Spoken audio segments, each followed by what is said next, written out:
खैर हम इसको डिस्कस करना स्टार्ट करते हैं। मैं इसकी स्पॉटलाइट कर दूं और कैमरा ऑन कर दूं। सही है।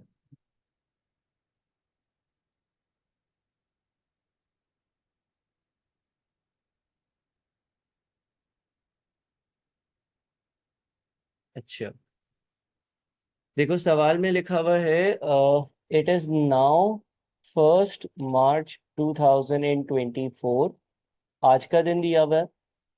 Medical hub MH signed an agreement with an American welfare organisation to build a world class medical school in Pakistan offering free medical education.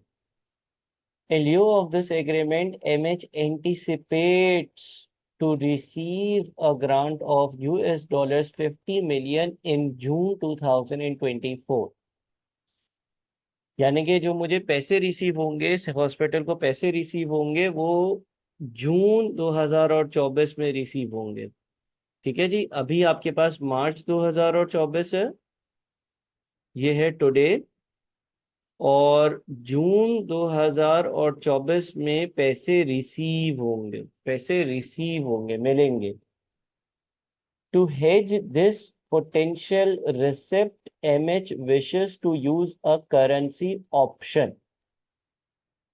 इस चीज की हेजिंग के लिए कंपनी करेंसी ऑप्शन को यूज करना चाहती है। अच्छा, करेंसी ऑप्शन कॉन्ट्रैक्ट क्या होता है? करेंसी ऑप्शन कॉन्ट्रैक्ट क्या होता है? Each currency option is for US dollars 5 million. देखो करेंसी ऑप्शन में क्या होता है, करेंसी के जो ऑप्शन कॉन्ट्रैक्ट्स होते हैं उसमें मैं एक कॉन्ट्रैक्ट में एंटर हो जाता हूं, और उस कॉन्ट्रैक्ट में एंटर होने के लिए मैं एक फीस पे करता हूं। उस फीस को मैं कहता हूं प्रीमियम। बड़ा ब्रीफली बता रहा हूं, वैसे हमने डिस्कस किया। ऑप्शन कॉन्ट्रैक्ट्स में एंटर होने के लिए मैं एक फीस पे करता हूं, उस फीस को मैं कहता हूं प्रीमियम। एक पैसे पे करता हूं अगर तो मैं ऑप्शन होल्डर हूं। ठीक है ना। और उसके अगेंस्ट मैं जो है एक राइट हासिल कर लेता हूं कि बाद में जाकर ये ऑप्शन कॉन्ट्रैक्ट मैं चाहूं तो मैं एक्सरसाइज करूंगा और चाहूं तो मैं एक्सरसाइज नहीं करूंगा। अब यहाँ पर मुझे 50 मिलियन पैसे मिलने हैं, 50 मिलियन यूएस डॉलर्स रिसीव होना है।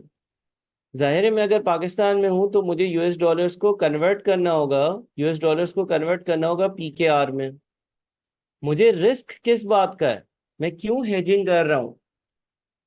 मैं इसलिए हेजिंग कर रहा हूँ क्योंकि मैं सोच रहा हूँ कि आज यानी कि मार्च में, 1 मार्च वाले दिन शायद $1 के अगेंस्ट 300 पीकेआर आते हैं।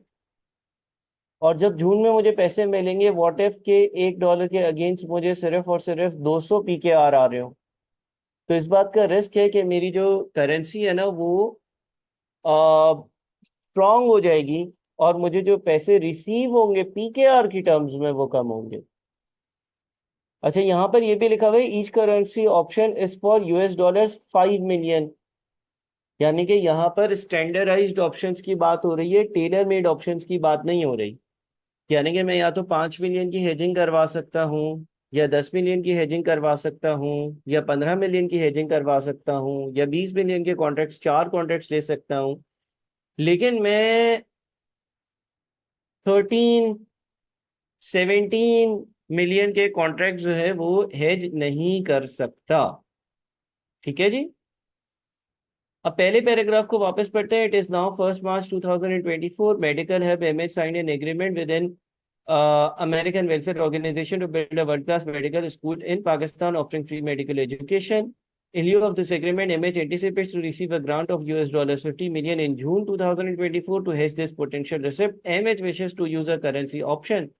Each currency option is for 5 million US dollars. अच्छा, अभी हम आगे ना बढ़े और पहले पैराग्राफ को पढ़ें, और अगर हम नंबर ऑफ कॉन्ट्रैक्ट्स की बात करें तो मुझे अगर 50 मिलियन की हेजिंग करवानी है, टोटल अमाउंट जिसकी हेजिंग करवानी है पहले पैराग्राफ के हिसाब से वो 50 मिलियन है।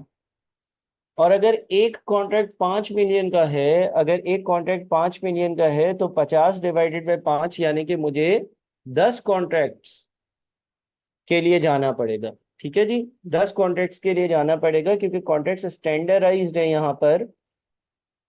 यहाँ पर लिखा हुआ है कि आप 5-5 मिलियन के कॉन्ट्रैक्ट्स कर सकते हो, तो 50 मिलियन के लिए मुझे 10 कॉन्ट्रैक्ट्स के लिए जाना पड़ेगा। फिर लिखा हुआ है the current spot exchange rate is $1 is equals to PKR 279।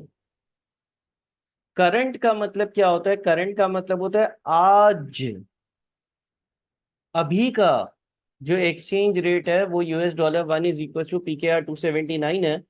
यानी कि ये जो आपको रेट दिया हुआ है ना, ये आपको मार्च फर्स्ट मार्च 2024 का रेट दिया हुआ है, और रेट दिया हुआ है $1 इज इक्वल्स टू PKR 279।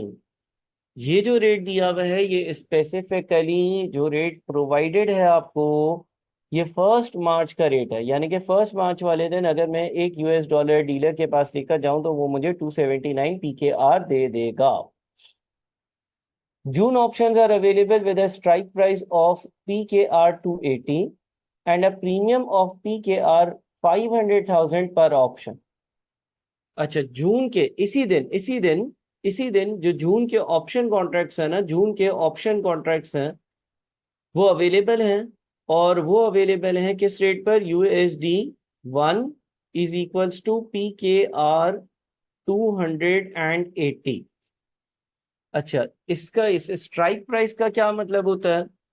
देखो, इसको हम स्ट्राइक प्राइस भी कह सकते हैं और इसको हम एक्सरसाइज प्राइस भी कह सकते हैं। दो नाम है इसके, एक नाम है स्ट्राइक प्राइस, एक है एक्सरसाइज प्राइस।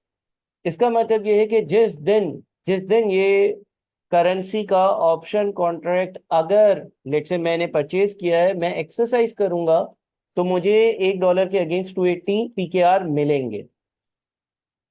उसके अगेंस्ट मैं एक फीस पे करता हूँ, ये ऑप्शन हासिल करने के लिए मैं एक फीस पे करता हूँ, उस फीस को हम प्रीमियम कहते हैं। प्रीमियम की अमाउंट जो है वो 500,000 की है। ठीक है, प्रीमियम पर कॉन्ट्रैक्ट मुझे, पर ऑप्शन कॉन्ट्रैक्ट मुझे इतना पे करना। अच्छा, प्रीमियम मुझे 1 मार्च को पे करना होता है, करना होता है, करना होता है, करना होता है, हर लिहाज से पे करना होता है। प्रीमियम एक फीस होती है जो मैं पे कर देता हूँ, प्रीमियम एक अमाउंट होता है जो मैं पे कर देता हूँ, और ये फीस या ये अमाउंट मैं 1 मार्च वाले दिन पे कर देता हूँ, मेरे पास से चला जाता है। तो प्रीमियम अगर मैंने किसी से ऑप्शन खरीदा है ना, तो प्रीमियम तो मुझे पे करना ही है, प्रीमियम तो मुझे पे करना ही है। फिर जब जून का वक्त आएगा ना, तो मैं देखूंगा कि $1 के अगेंस्ट 280 PKR, यानी कि स्ट्राइक प्राइस या एक्सरसाइज प्राइस पर US डॉलर्स को PKR में कन्वर्ट करना मेरे लिए अच्छा है या मेरे लिए बुरा है।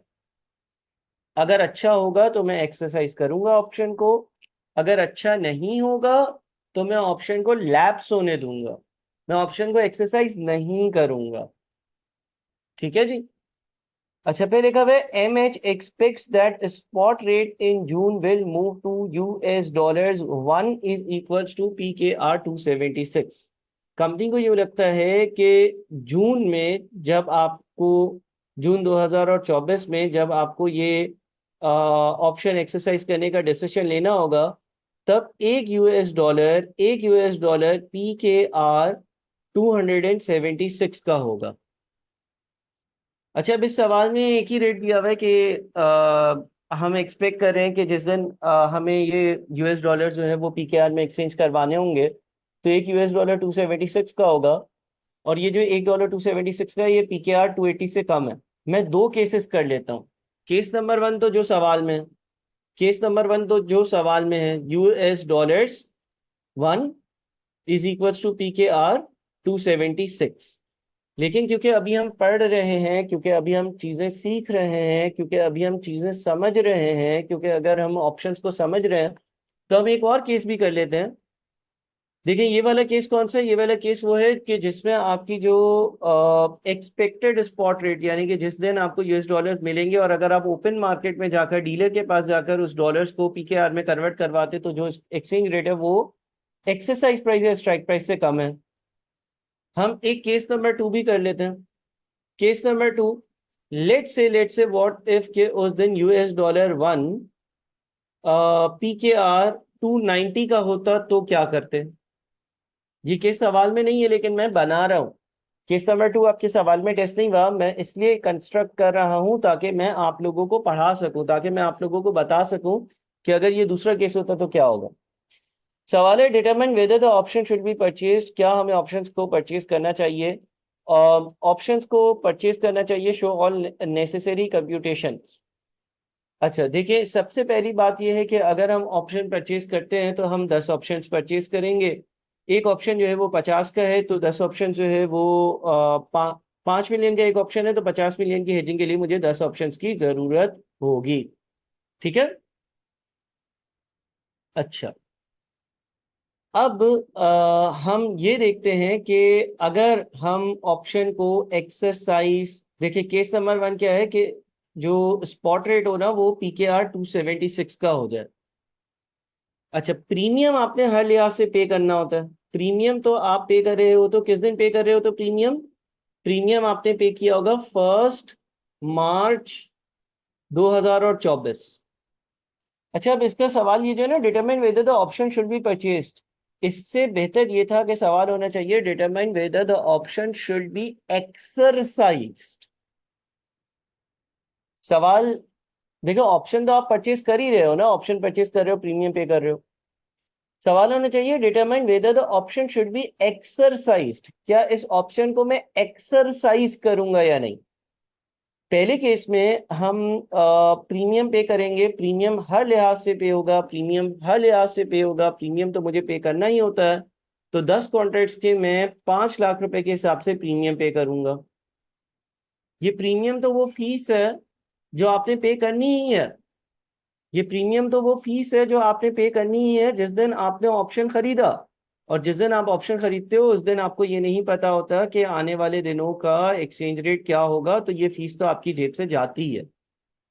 ठीक है जी, ये फीस तो आपकी जेब से जाती है। और जाती कब है, 1 मार्च वाले दिन। अच्छा, फिर जून आया। फिर जून आया तो मुझे ये डिसाइड करना है कि मैं ऑप्शन को एक्सरसाइज करूं या नहीं।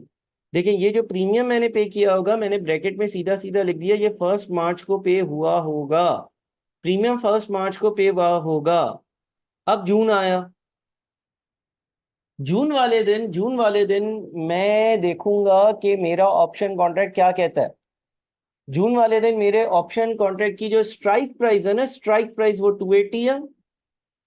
और जो स्पॉट रेट चल रहा है, एक्सपेक्टेड स्पॉट रेट ऊपर है स्ट्राइक प्राइस, जिसको हम एक्सरसाइज प्राइस भी कहते हैं, 276। मैं इन दोनों को कंपेयर करके ये डिसाइड करूंगा कि मुझे क्या ऑप्शन एक्सरसाइज करना है या नहीं।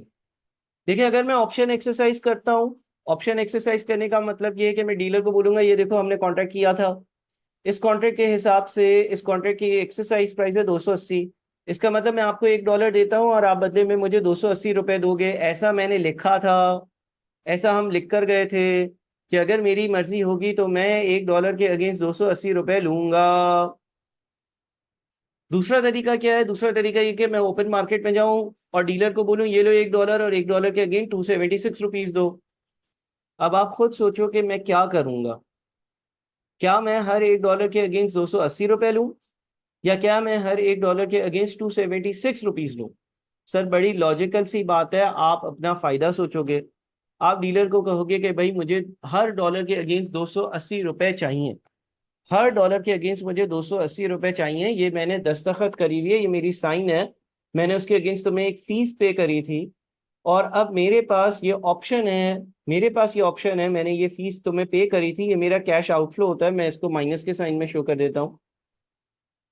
अब मैं डीलर को ये बोलूंगा कि मुझे हर $1 के अगेंस्ट तुम 280 PKR दो। तो मैं जब डीलर के पास, कितने पैसे हैं टोटल, 50 मिलियन, एक, एक दो तीन, एक दो तीन, 7 जीरो आ जाएंगे 50 मिलियन में, इंटू 280, डीलर मुझे 14 मिलियन रुपीस देगा। डीलर मुझे 14 मिलियन रुपीस देगा। डीलर मुझे जो ये पैसे देगा, 50 मिलियन डॉलर्स को 280 के रेट पर कन्वर्ट कर कर देगा। डीलर मुझे 50 मिलियन रुपए 280 के रेट पर कन्वर्ट कर कर देगा, क्योंकि मैं डीलर को बोलूंगा कि हमने एक कॉन्ट्रैक्ट साइन किया हुआ है और उस कॉन्ट्रैक्ट के हिसाब से मैं आपको हर $1 दूंगा और आप उसके अगेंस्ट मुझे 280 रुपए दोगे। अब जो मेरा नेट आउटकम बनेगा ना, जो मेरा नेट आउटकम बनेगा, जो मेरा नेट आउटकम बनेगा वो ये बनेगा कि मैंने ऑप्शंस को एक्सरसाइज किया, 14 मिलियन मिले और मैंने 5 मिलियन की दी थी फीस। तो 13.995 मिलियन ये टोटल पैसे मुझे नेट मिलेंगे, इसमें से प्रीमियम की फीस माइनस हुई भी है। और क्या मैंने ऑप्शन को एक्सरसाइज किया? यस, मैंने ऑप्शन को एक्सरसाइज किया।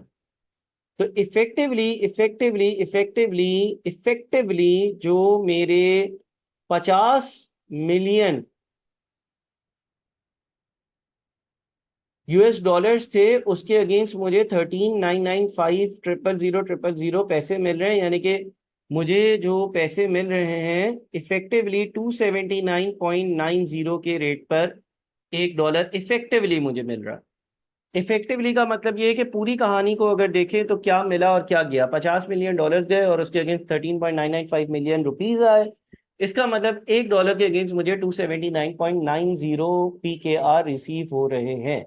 यह हमारा इफेक्टिव रेट भी कहलाता है। ठीक है जी। तो क्या मैं एक्सरसाइज करूंगा ऑप्शन को? अगर मैं सवाल देखता हूं तो क्या मैं ऑप्शन को एक्सरसाइज करूंगा? जी हाँ सर, आप ऑप्शन को एक्सरसाइज करेंगे और आपको 13.995 मिलियन PKR मिलेंगे, प्रीमियम रीमियम माइनस कर कर। अच्छा, एक और बात इसी केस में मैं ये कर लेता हूँ कि व्हाट इफ के केस नंबर 1 में मैं ऑप्शन एक्सरसाइज नहीं करता। अगर मैं ऑप्शन एक्सरसाइज नहीं करता, अगर मैं ऑप्शन एक्सरसाइज नहीं करता तो क्या होता? तो मैं मार्केट में जाकर 276 के रेट पर कन्वर्जन करवाता, यानी कि हर $1 के अगेंस्ट 276 लेता।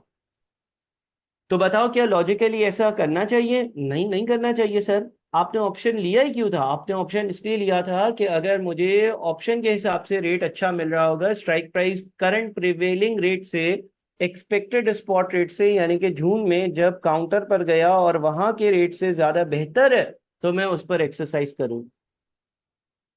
अच्छा, केस नंबर 2 सवाल में नहीं है, लेकिन मैंने अपनी तरफ से बना दिया प्रैक्टिस के लिए। व्हाट इफ के $1 1 जो है वो 290 PKR का हो जाता।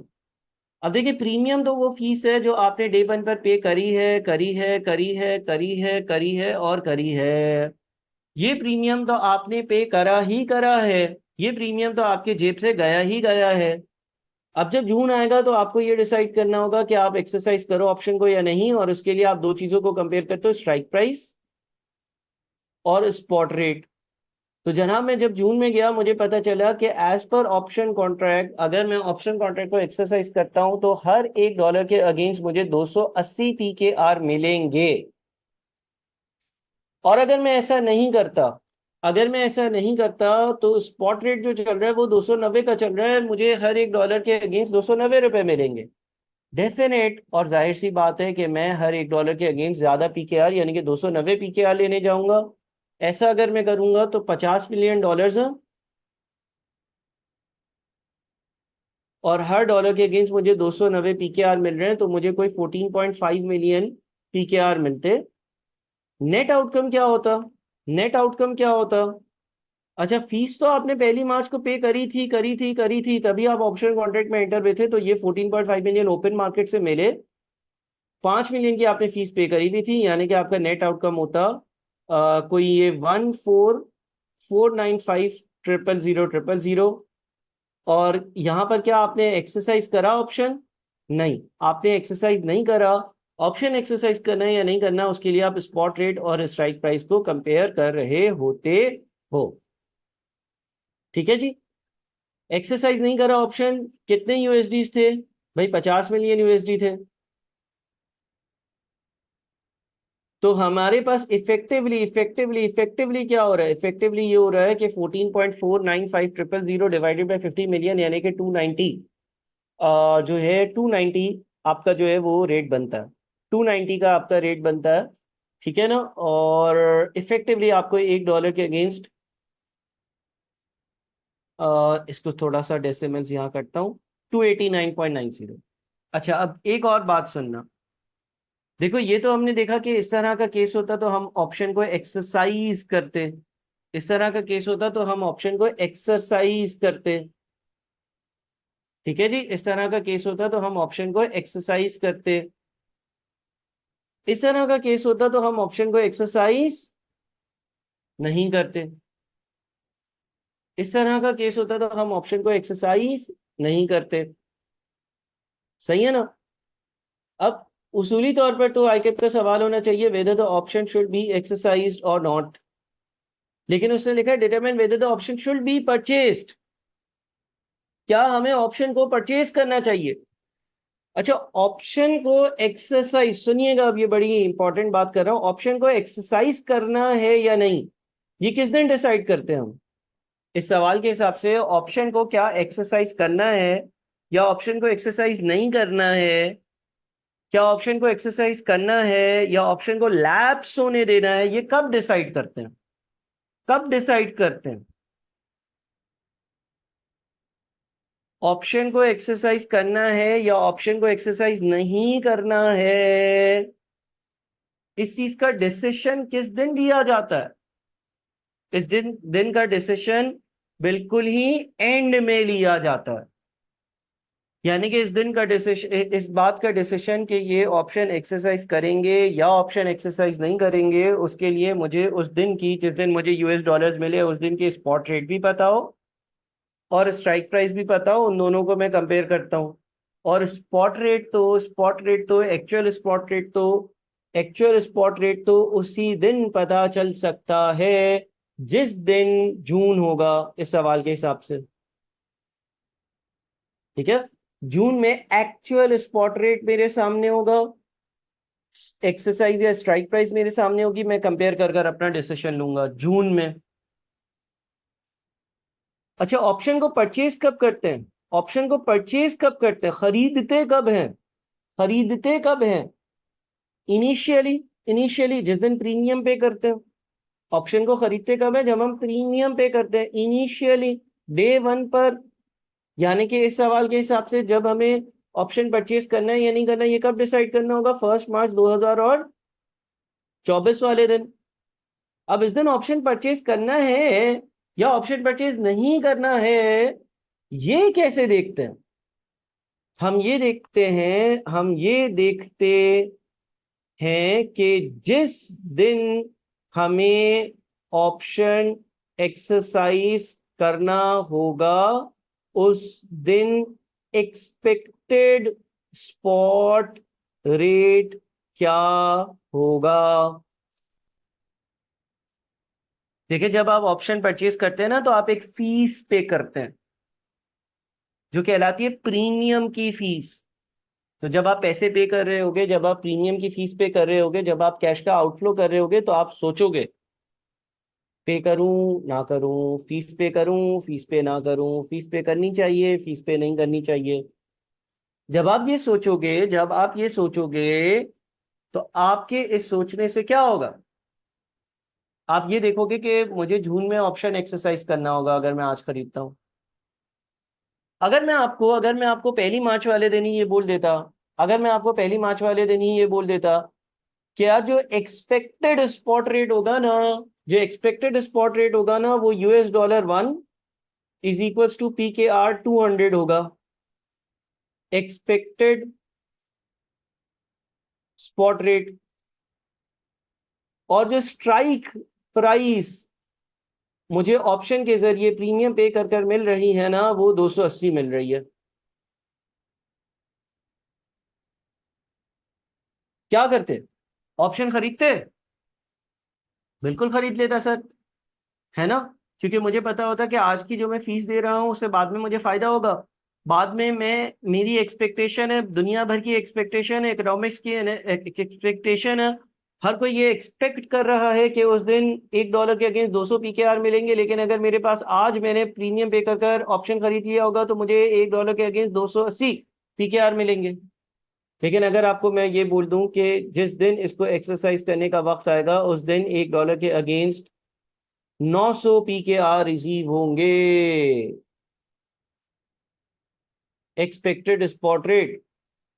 और ऑप्शन आपको कह रहा है कि अगर तुम मुझे एक्सरसाइज करोगे तो मैं तुम्हें 280 PKR दूंगा। तो आप परचेज ही नहीं करोगे, आप बोलोगे परचेज कर कर क्या करना है, आज भी प्रीमियम पे करूंगा और उस दिन एक्सरसाइज भी नहीं करूंगा। बात समझ में आ रही है कि ऑप्शन परचेज करने का फैसला कैसे लिया जाता है, कुछ कुछ पल्ले पड़ा। ठीक है। अब यहां तक ये देखो, केस नंबर 1 भी किया, केस नंबर 2 भी किया, फिर मैंने ये डिस्कशन भी करी। ये सारी चीजें आप जो है वो एग्जामिनर को भी आपने बतानी होती हैं। सही है। इस सवाल की इस रिकॉर्डिंग को एटलीस्ट 2 बार दोबारा देखना।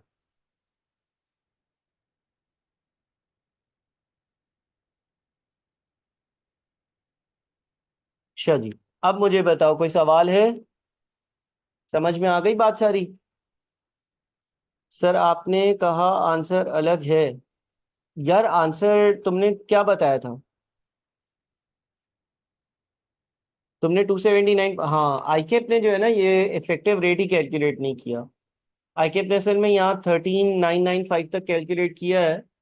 तो क्योंकि मैंने कभी पहले सॉल्व नहीं किया था तो मैंने कहा पता नहीं तुम्हारा क्यों 279.9 आ रहा है और आईकेप का 13.995 आ रहा है, इसलिए मैं थोड़ा सा परेशान था। लेकिन फिर मैं समझ गया था सॉल्व करवाते करवाते।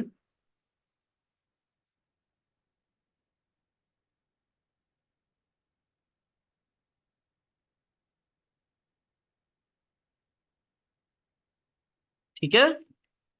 अच्छा अब हसनैन, मैंने पोर्टल पर बहुत सारा कंटेंट रिकॉर्डेड फॉर्म में डाला है, वो भी तुम कवर कर लो और पिछला भी कवर कर लो। मैं आखिरी अटेम्प्ट का पास पेपर जो है उसका बजटिंग का सवाल जो है वो नेक्स्ट क्लास में लाइव करवा दूंगा। ठीक है। सही है ना? अभी मेरे ख्याल में सारे बच्चों के पास काम है करने को। क्लियर? सही है भाई। ऑफ कर दूं मीटिंग?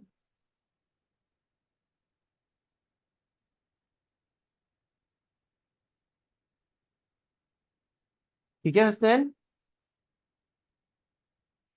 सर ये बजटिंग के हम जब मैं रीडिंग कर रहा था या प्रैक्टिस कर रहा था तो उस बुक के अंदर कोई बहुत ज्यादा ही मिस्टेक्स हैं आई कैप वाली। कंप्यूटेशनल मिस्टेक्स हैं? जी। दरअसल सॉल्यूशन में कोई एडजस्टमेंट गायब हो जाती है, आंसर के अंदर आधा आंसर गायब हो जाता है। हो सकता है, हो सकता है, मैंने बुक गो थ्रू नहीं करी, लेकिन पॉसिबिलिटी है कि उसमें मिस्टेक्स हो सकता है। तो सर फिर प्रैक्टिस वहां से करें या नहीं करें? नहीं, वहां से नहीं करो, जो मेरे लेक्चर्स हैं उससे कर लो। 15-20 पास पेपर्स तो मेरे ख्याल में मेरे लेक्चर्स में तुम्हें या यूट्यूब पर मिल जाएंगे अगर तुम सर्च करोगे यूट्यूब। और बाकी मैं अभी आखिरी अटेम्प्ट का भी करवा दूंगा। ठीक है। सही है। बाकी हैंड आउट दूंगा एक बजटिंग का, उसमें अच्छे खासे सवाल हैं, वो कर लेना, शायद दिया होगा।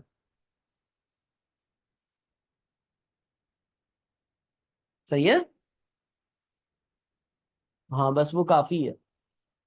चलो भाई, क्लास को ऑफ कर रहा हूँ यहाँ पर। अल्लाह हाफिज।